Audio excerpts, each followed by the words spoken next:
Hello everyone. Shriman Narayan दोस्तों, आपके अपने चैनल हर दिन कुछ नया में आपका बहुत बहुत स्वागत है। तो आज का वीडियो बृहस्पतिवार व्रत कथा का है। तो चलिए हम सभी बृहस्पतिवार व्रत कथा का श्रवण करते हैं। प्राचीन समय की बात है। भारत में एक राजा राज्य करता था। वह बड़ा प्रतापी तथा दानी था। वह नित्य प्रति मंदिर में भगवत दर्शन करने जाता था। वह ब्राह्मण और गुरु की सेवा किया करता था।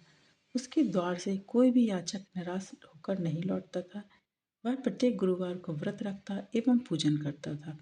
हर दिन गरीबों की सहायता करता था। परंतु यह सब बातें उसकी रानी को अच्छी नहीं लगती थी।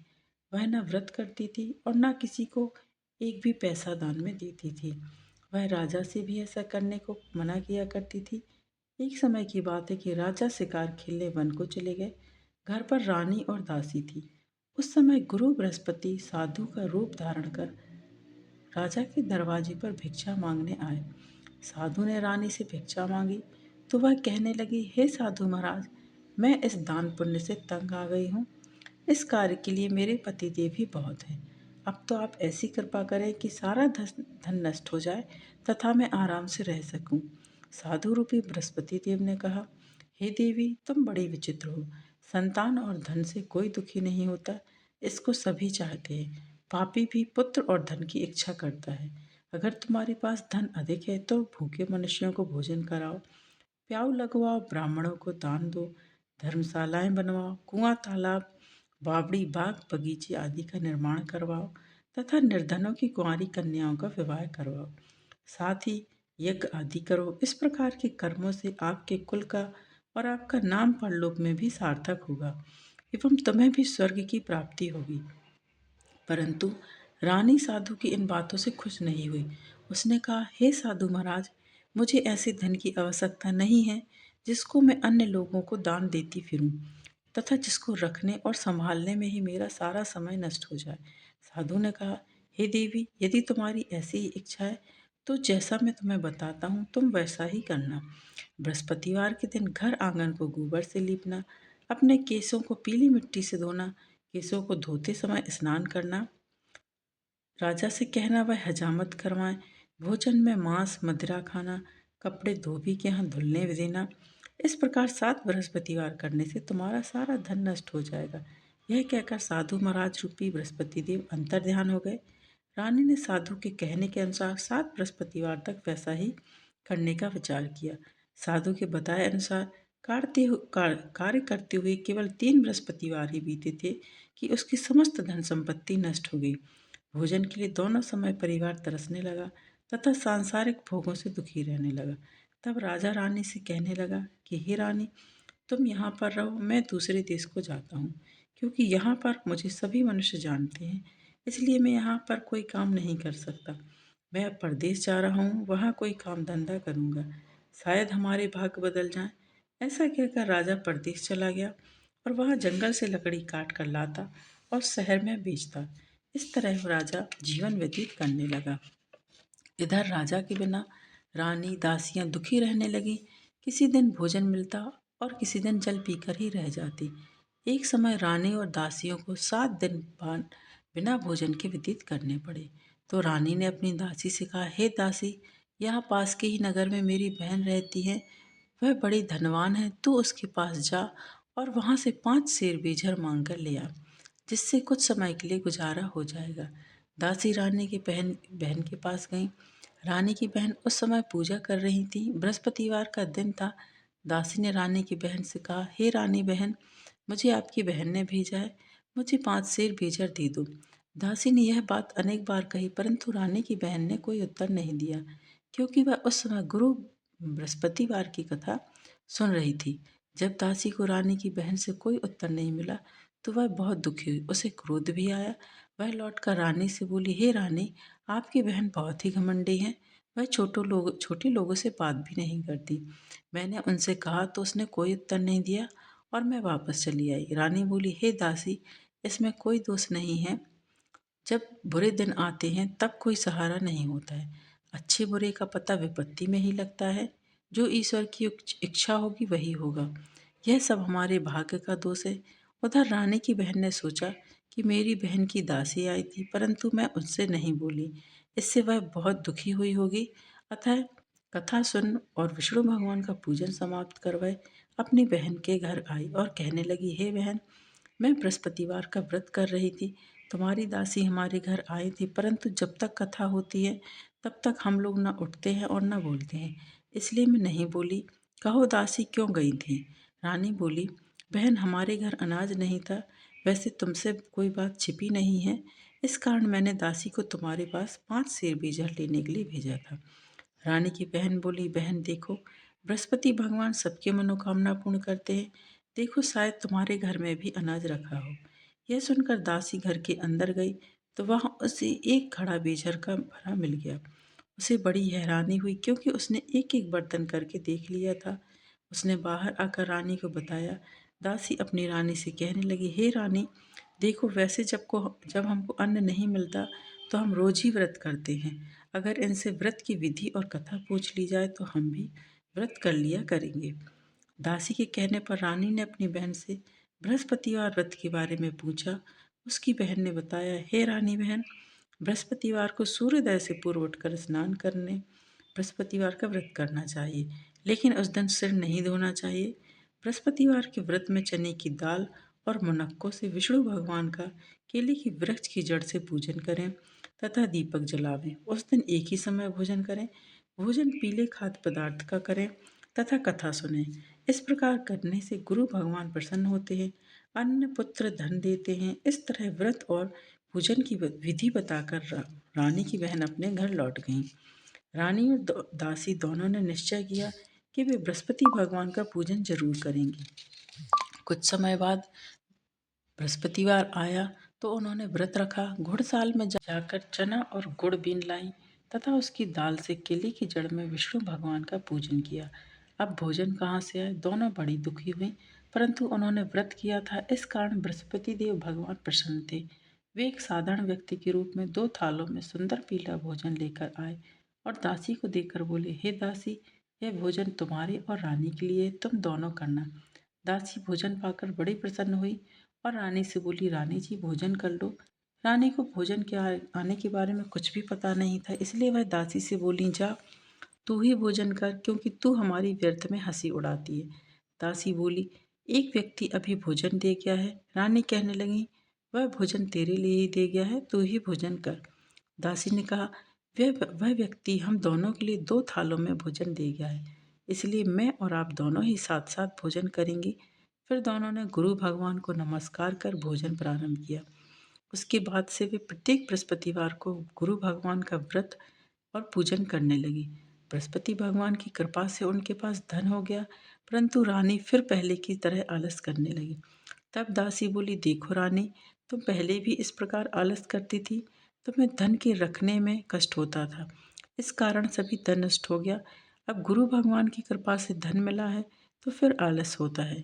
बड़ी मुसीबतों के बाद हमने यह धन पाया है, इसलिए हमें दान पुण्य करना चाहिए। आप भूखे मनुष्य को भोजन कराओ, प्याऊ लगवाओ, ब्राह्मणों को दान दो, कुआं तालाब बावड़ी आदि का निर्माण कराओ, मंदिर पाठशाला बनवा कर दान दो, कुंवारी कन्याओं का विवाह करवाओ। धन को शुभ कार्यों में खर्च करो, जिससे आपके कुल का यश बढ़े तथा स्वर्ग प्राप्त हो और पितृ प्रसन्न हो। दासी की बात मानकर रानी ने इसी प्रकार के कर्म करने प्रारंभ किए, जिससे उनका काफी यश फैलने लगा। एक दिन रानी और दासी आपस में विचार करने लगी कि जाने राजा किस दशा में होंगे।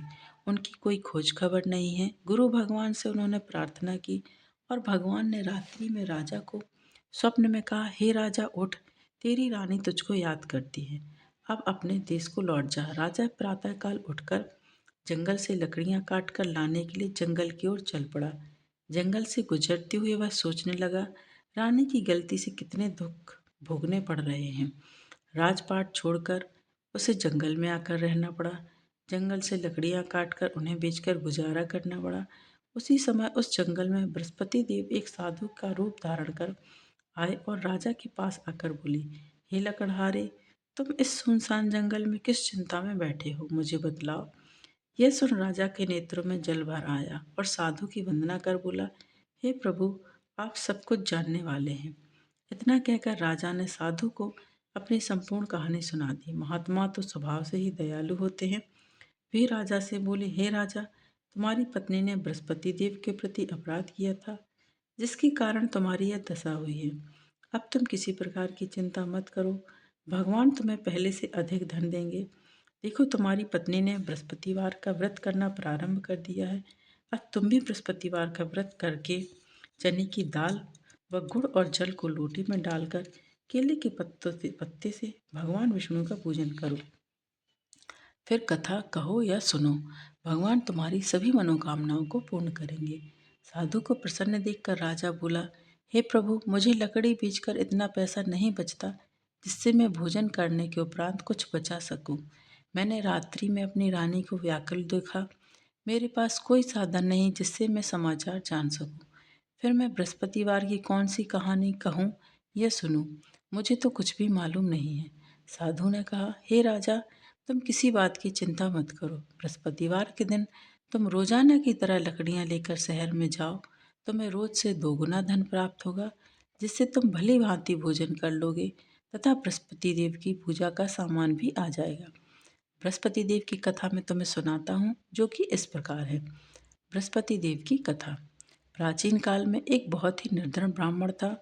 उसकी कोई संतान नहीं थी। वह नित्य पूजा पाठ करता, परंतु उसकी स्त्री बहुत मलिनता के साथ रहती। वह ना स्नान करती और ना किसी देवता का पूजन करती। प्रातःकाल उठते ही सर्वप्रथम भोजन करती, बाद में कोई अन्य कार्य करती। ब्राह्मण देवता बहुत दुखी रहते थे। पत्नी को बहुत समझाते, किंतु उसका कोई परिणाम न निकलता। भगवान की अनुकंपा से एक समय उस ब्राह्मण की पत्नी गर्भवती हुई और 10वें महीने एक सुंदर कन्या को जन्म दिया। निर्धन ब्राह्मण कन्या के जन्म से बहुत दुखी हुआ। धीरे धीरे ब्राह्मण की कन्या बड़ी होने लगी। बचपन से ही उस कन्या की रुचि भगवान विष्णु की पूजा में थी। वह प्रातः उठते ही स्नान आदि करके भगवान विष्णु की पूजा करने मंदिर में जाती थी। बृहस्पतिवार को व्रत करके विधिवत पूजा पाठ करती थी। पूजा पाठ के बाद वह पढ़ने के लिए पाठशाला में जाती थी। घर से चलते हुए वह मुट्ठी भर जौ साथ लेकर जाती थी और पाठशाला के रास्ते में थोड़े थोड़े जौ गिराती जाती थी। जब वह पाठशाला से घर लौटती तो जौ के वह दाने सोने में बदले हुए मिलते थे। लड़की सभी सोने के दाने बीन लाती थी। एक दिन जब वह सोने के दानों को साफ कर रही थी तो उसकी माँ ने कहा, बेटी, सोने के दाने साफ करने के लिए सोने का सूप भी होना चाहिए। अगले दिन बृहस्पतिवार था। उसने भगवान बृहस्पति देव की पूजा करते हुए प्रार्थना की कि हे भगवान, यदि मैंने आपका व्रत विधिवत किया हो तो मुझे सोने का सूप दे दो। भगवान बृहस्पति देव ने उसकी मनोकामना पूरी करने का वचन दिया। पाठशाला से लौटते समय उसे रास्ते में सोने का सूप पड़ा हुआ मिला। घर लौटकर सोने का सूप अपनी माँ को दिखाकर वह सोने के दाने साफ करने लगी।